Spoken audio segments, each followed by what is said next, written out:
মধ্যপ্রাচ্যের জন্য চরম অস্থিরতার বছর। গাজায় যুদ্ধ শুরুর পর মধ্যপ্রাচ্যে এ নিয়ে 11 বার সফর করলেন মার্কিন যুক্তরাষ্ট্রের পররাষ্ট্রমন্ত্রী অ্যান্টনি ব্লিংকেন। প্রথমে হাজার হাজার রকেট হামলা, পরে সীমান্ত বেষ্টনী উড়িয়ে একের পর এক হামাস যোদ্ধার ইসরায়েলে প্রবেশ। গাজা লেবানন দুই ফ্রন্টে একসাথে যুদ্ধ শুরু করে নেতানিয়াহু প্রশাসন। তবে হামাসের সাথে যতটা দাপটের সাথে লড়তে পেরেছে আইডিএফ, হিজবুল্লাহর বেলায় তা পারেনি। মধ্যপ্রাচ্যে কেন সবসময় যুদ্ধ লেগে থাকে? কেন এই যুদ্ধ থামার নাম নেই? কারা আসলে যুদ্ধ বাঁধিয়ে রাখতে চাচ্ছে? আর কেনই বা মধ্যপ্রাচ্য একটি প্লেগ্রাউন্ড হয়ে আছে? বন্ধুরা, যুদ্ধ, গৃহযুদ্ধ, সংঘর্ষ, অস্থিরতা, ধ্বংসস্তূপ, শরণার্থী, এই শব্দগুলো যেন মধ্যপ্রাচ্যের সঙ্গে ওতপ্রোতভাবে জড়িয়ে গেছে। মধ্যপ্রাচ্যে সূর্য ওঠে যেন নতুন সংঘাতের খবর নিয়ে। প্রতি বছর এক বা একাধিক ভয়াবহ অমানবিক সংঘর্ষের সাক্ষী থাকে সম্পূর্ণ মিডল ইস্ট। সেটা ইরাকে হোক কিংবা সিরিয়ায় হোক, লেবাননে হোক, ইসরায়েল ফিলিস্তিন যুদ্ধে হোক কিংবা ইয়েমেন ও সিরিয়ায় গৃহযুদ্ধের অমানবিক দৃশ্য হোক, হাজার হাজার মানুষের মৃত্যু মিছিল এবং বিলিয়ন বিলিয়ন ডলারের ধ্বংসস্তূপ, এই দৃশ্যগুলো এখন মধ্যপ্রাচ্যে হরহামেশা দেখা যায়। বিশ্ব নিয়ন্ত্রকদের খেলার মাঠ বা শক্তি প্রদর্শনের জায়গা যেন মধ্যপ্রাচ্যই। মধ্যপ্রাচ্য একটি ফুটবল মাঠ হয়ে গিয়েছে। পৃথিবীর ক্ষমতাধর দেশগুলো এই মিডল ইস্টকে নিয়ে খেলা করছে। এখন প্রশ্নটি হচ্ছে, কেনই বা মধ্যপ্রাচ্য এবং তাদের মানুষদেরকে নিয়ে বিশ্ব নিয়ন্ত্রকরা মেতে ওঠে সীমাহীন মানবাধিকার লঙ্ঘনে? কেনই বা বিশ্ব নিয়ন্ত্রকরা নিজেদের ইচ্ছামতো ধ্বংসলীলা শুরু করে দেয় মধ্যপ্রাচ্যে? মধ্যপ্রাচ্যের এই অবিরাম সংঘাতের কারণ আজকে আপনারা জানতে পারবেন। এই যুদ্ধের আসলে শেষ কোথায়? কিভাবে এই যুদ্ধ শেষ হতে পারে? প্রথমত, আমরা যদি মধ্যপ্রাচ্যের ভৌগোলিক বিস্তৃতির দিকে লক্ষ্য করি তাহলে দেখতে পাবো মিডল ইস্টের পশ্চিম দিকে রয়েছে মেডিটেরিয়ান সি, আর উত্তর পশ্চিমে রয়েছে ইউরোপ মহাদেশ। এর দক্ষিণ পশ্চিমে রয়েছে রেড সি বা লোহিত সাগর, এবং উত্তরে রয়েছে ক্যাসপিয়ান সাগর সহ আর্মেনিয়া, আজারবাইজান ও জর্জিয়া দেশ। মিডল ইস্টের সম্পূর্ণ পূর্ব বর্ডার সাউথ এশিয়ার সাথে সংলগ্ন, যেখানে রয়েছে আফগানিস্তান ও পাকিস্তানের মতো দেশ। মধ্যপ্রাচ্যের দক্ষিণে রয়েছে পার্সিয়ান গালফ বা পারস্য উপসাগর। দক্ষিণে রয়েছে আফ্রিকা মহাদেশ ও আরব সাগর পর্যন্ত বিস্তৃত। এটা হচ্ছে মিডল ইস্টের ভৌগোলিক সীমানা। মধ্যপ্রাচ্য পুরো পৃথিবীর অত্যন্ত গুরুত্বপূর্ণ একটি অঞ্চল।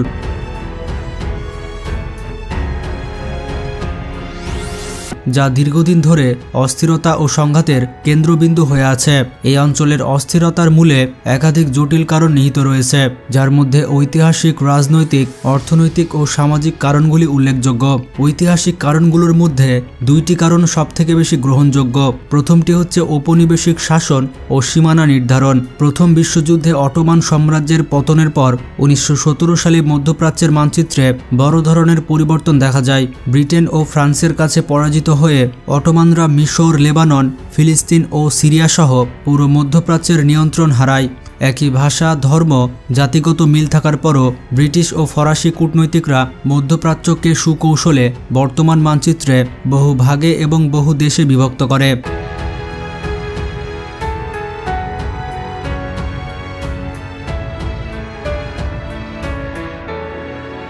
এবং মধ্যপ্রাচ্যকে একটি জটিল দাবার ছক বানিয়ে দেয়। আর এই সব কিছু করে পশ্চিমা বিশ্ব।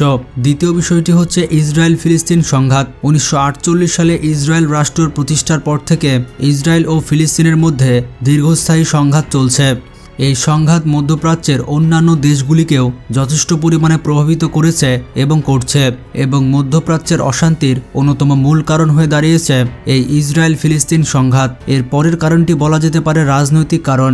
রাজনৈতিক কারণগুলোর মধ্যেও দুইটি কারণ অন্যতম। প্রথমটি হচ্ছে শাসন ব্যবস্থা।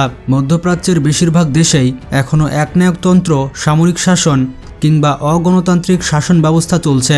এই ধরনের শাসন ব্যবস্থা জনগণের মনে অসন্তোষ এবং বিদ্রোহ সৃষ্টি করে।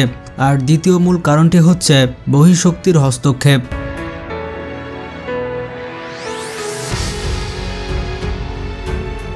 শুরু থেকে মধ্যপ্রাচ্যে তেল এবং গ্যাসের দখল পেতে আমেরিকা, রাশিয়া, ফ্রান্স ও ব্রিটেন নিজেদের ইচ্ছেমতো ব্যবহার করেছে মধ্যপ্রাচ্যের সব দেশগুলিকে। বহিঃশক্তির হস্তক্ষেপে দুইটি বিচারধারায় বিভক্ত হয়ে যায় আজকের অস্থির মধ্যপ্রাচ্য, যা এই অঞ্চলের উত্তেজনা বৃদ্ধি করতে ও সংঘাতের আবহাওয়া তৈরি করতে যথেষ্ট সাহায্য করেছে।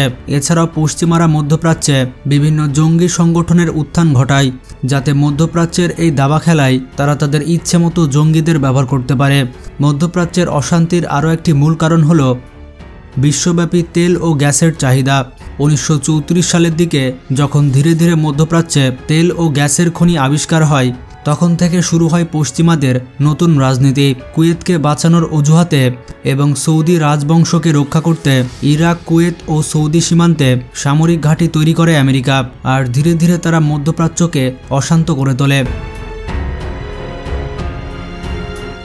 এমনটা করেছিল শুধুমাত্র তেল ও গ্যাসের দখল পেতে। এরপর আরব ভূখণ্ডে ইসরায়েল রাষ্ট্রের সৃষ্টি, ইরাকের দখল, শিয়া ও সুন্নিদের লড়াই, আল কায়দা ISIS সৃষ্টি, লেবাননে গৃহযুদ্ধ, সিরিয়ার গৃহযুদ্ধ, ইয়েমেনে সুন্নি ও হুতি বিদ্রোহীদের সংঘাত, এই সব কিছুই তেল ও গ্যাসের দখল পেতে জাতিতে জাতিতে বিভেদ সৃষ্টি করে যুদ্ধ ও সহিংসতার মধ্যে ঠেলে দিয়ে ফায়দা লুটে নিচ্ছে পশ্চিমা বিশ্বরা। ইহুদিদের মেধা ও অর্থকে কাজে লাগিয়ে আমেরিকা, ফ্রান্স এবং ব্রিটেন দেশ এত উন্নত, যার ফলে তারা ইহুদিদের সমর্থন করতে এক প্রকার বাধ্য। তাই মধ্যপ্রাচ্যের এই লড়াই থামবার নয়। জাতি, ধর্ম, ভাষা ও সীমানা ভুলে পুরো মধ্যপ্রাচ্য পশ্চিমাদের বিরুদ্ধে লড়াই করা, এটা একটা উপায় হতে পারে, কিন্তু এটা হয়তো সম্ভব নয়। আরেকটি সমাধান হচ্ছে তৃতীয় বিশ্বযুদ্ধ। তাছাড়া মধ্যপ্রাচ্যের মানচিত্রের আমূল পরিবর্তন ছাড়া এই লড়াই কখনোই থামবে না। এখন আপনারা বুঝতে পারছেন পশ্চিমা বিশ্ব কতটা স্বার্থের নেশি। তারা সুখে শান্তিতে জীবনযাপন করছে, আর মধ্যপ্রাচ্যে তারা ঝামেলা বাঁধিয়ে রেখেছে। আর এসব করে পশ্চিমা বিশ্ব নিজেদের ভদ্র আর সভ্য বলে দাবি করে। পুরো পৃথিবীতে অশান্তি সৃষ্টির পেছনে এই পশ্চিমা বিশ্বই রয়েছে। এখন আপনার কি মনে হয় মধ্যপ্রাচ্যের এই সংঘাত কিভাবে থামানো যায়? আপনার মতামত কমেন্ট করে জানান। ভিডিওটি ভালো লাগলে একটি লাইক দিতে পারেন আর সাবস্ক্রাইব করতে পারেন। আজকে পর্যন্তই, ভালো থাকবেন, টেক কেয়ার।